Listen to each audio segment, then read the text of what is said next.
All right, so those negotiations and talks, of course, taking place in the sidelines of the World Economic Forum there between the US and China as far as their trade deal phase 1 negotiations are concerned. Well, let's move on to other news now. And the UK government has announced that they will be tightening terrorism laws in a bid to end the early release of serious offenders as a measure to counter terrorist activities.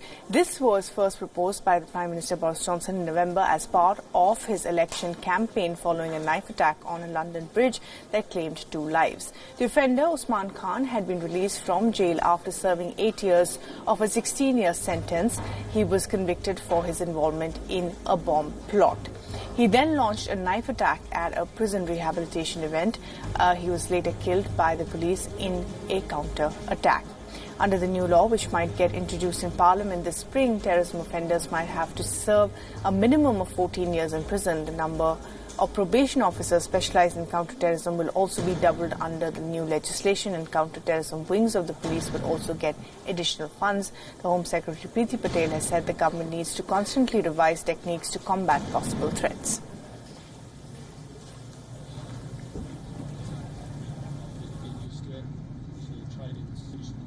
This links to the atrocity that we saw in London Bridge and at Fishmongers Hall last year. We will ensure that we increase sentences to 14 years for the offenders who are involved in planning terrorist offences, but also involved in training for terrorist offences as well. And with that, we are absolutely clear that we are going to be reviewing licensing conditions so that people do not have early release. Those individuals that have been involved in terrorist activities and being convicted for terrorist offences, that they will have stringent licensing conditions, and we're working now to review all of that. All right, and joining us now is Anas Malik from Islamabad and Mandy Clark, who joins us live from London. And Anas, if I can come to you first, of course, the confirmation of the tightening of these counter-terrorism measures coming in from the UK government will, of course, certainly have ramifications for other countries as well. And most of these attacks, of course, being carried out by citizens or residents belonging from elsewhere. Absolutely, Bhairavi. This legislation that is proposed in the UK, which is likely to happen in spring, now it basically calls for stringent laws. But one question that remains unanswered in all of this Usman Khan episode or Usman Khan saga, that where is accountability? Remember, Usman Khan, the 28-year-old who went rogue on the 28th of November, he was a dual national. That is what the investigations by WION reveal. His body was sent by through a cargo company, and the Pakistani authorities were never informed by the UK authorities during that course of time. In fact, he had a valid national identification, national ID card for overseas Pakistanis, which is called NICOP as well. Surprisingly, he obtained that on the 14th of July in 2017. This is the same time period when he was in jail, and he was serving a life sentence for about 8 years on charges of being possibly involved in a terror plot. Now, what's something that remains is to be answered is, how did he reapply for his NICOP?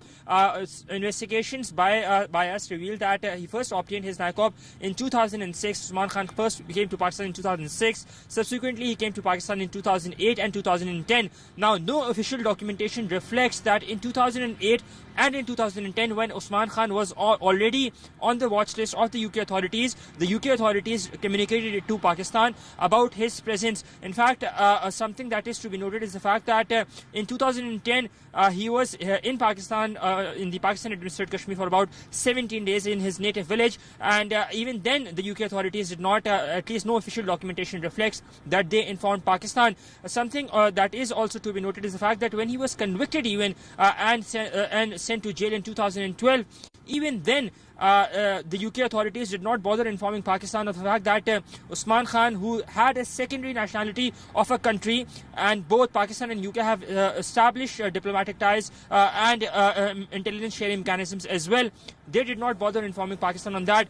To top it all, when his body was being sent to Pakistan on the 5th of December, his family was consulted, and Usman Khan's body was sent through a cargo company. The Pakistani High Commission in London or the Pakistani Consulate in Birmingham were also not informed back then. So a lot of questions that have been raised. A very pertinent question as well is the fact that when in July 2017 he had reapplied for an ICOP, how did he manage to gain access to a computer? Because that could have been done only online. The inquiry by the National Database Authority in Pakistan, NADRA, it shows as well that he applied for the ICOP online, and through that it is hinted that it is through the system that was available to him, the computer system that was available to him in that high security prison. So the other question that remains is that how did he gain access to that? Because high security people, the people of that in nature don't have access to the internet. Right. So a lot of questions that are raised, and there is no accountability on the part of the UK for now. Yes, Vervi. Okay, all right, Anas, thanks for that. Mandy is also live with us, and Mandy, of course, one of those cases triggering, of course, an internal row within the government, and now the government for asking for strengthening of anti-terror laws. What are the implications of this, and what are the details of this law that is possibly going to be put in front of Parliament?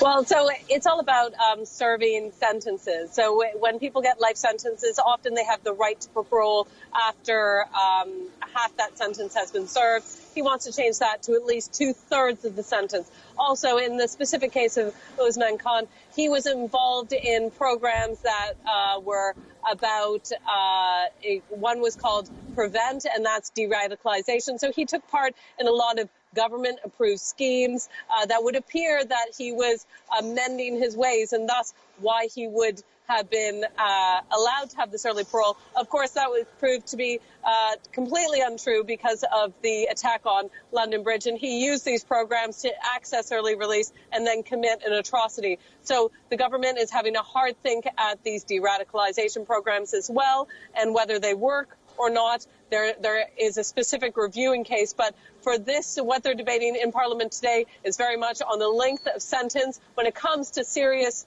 criminals such as terrorists, murderers, rapists, and serious violent assaults. Those are the type of criminals which would be expected to serve at least 2/3 of the sentence. The other major problem that's not being addressed is prison space. The reason why early release is so popular right now in the UK is there's simply not enough room to house these prisoners. So the prisons authority is saying, that's fine, we need more room. So there's a lot of scope for this debate, and it's all one of the victims' fathers who died, Jack, who died being murdered by Usman Khan, doesn't want this to be used as political point scoring to show that they're tough on crime. He wants it as an opportunity for them to learn and reform the system, and that's what he hopes will happen going forward.